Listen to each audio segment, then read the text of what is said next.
Kamusta mga kapitbahay? Panibagong kwento na naman tayo patungkol sa ating kapitbahay. Ayan, tumingin siya sa orasan, mag-aalas 6 na ng gabi yan.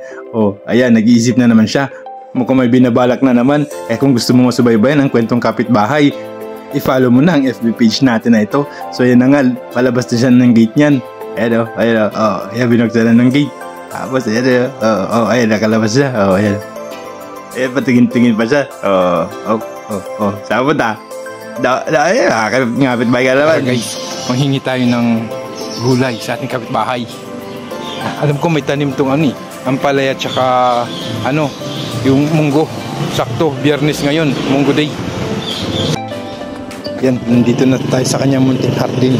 Nasaan kaya yung munggo dito?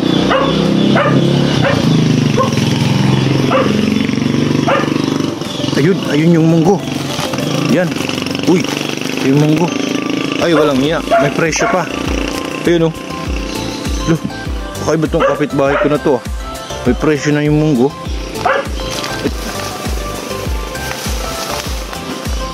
Yun, ito.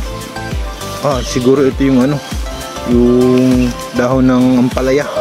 Ay, okay ito. Tara natin sa kusina.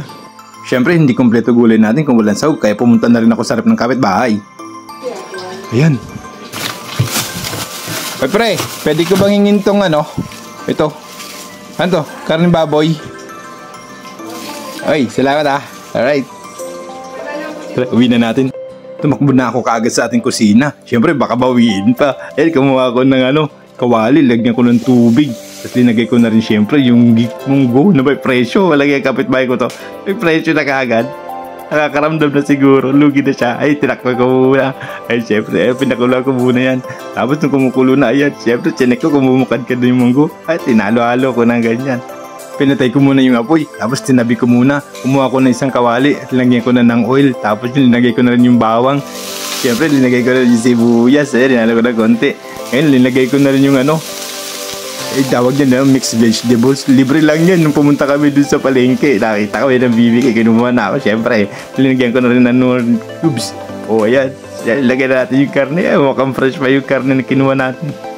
Ayan, linagyan ko na rin ng paminta. Tapos yung North seasoning. Hinalo-halo ko ng konting ganyan. Ayan, tinakman ko muna. Makalipas 2 minuto, binuksan ko. Ayan, kumukulo na siya. Siyempre, halo-haloin muna natin. Linagyan ko na din ng konting patis yan. Tapos hinalo ulit natin. Tinakman ko ulit. Siyempre, binuksan ko. Kumukulo na ulit siya. Siyempre, luto na yung sahog natin. So, binalik ulit yung kawali na may munggo. Tapos, linagay ko na yung sahog. Tapos, hinalo-halo ko ulit na ganyan. Siyempre, para kumabit yung lasa niyan. Ayan, ngayon, linagay ko na yung daon ng ampalaya. Sabi natin, nilagay ko daw yan pag malapit na maluto.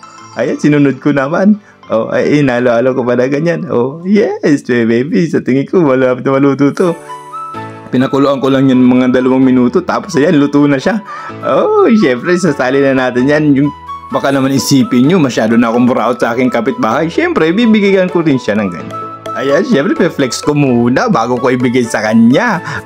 Ayan, sana natuwa ka sa ating video. Bago pa matapos ang video na ito, gusto ko magpasalamat sa ating mga followers. At kung hindi ka pa nakapag-follow, please follow for more.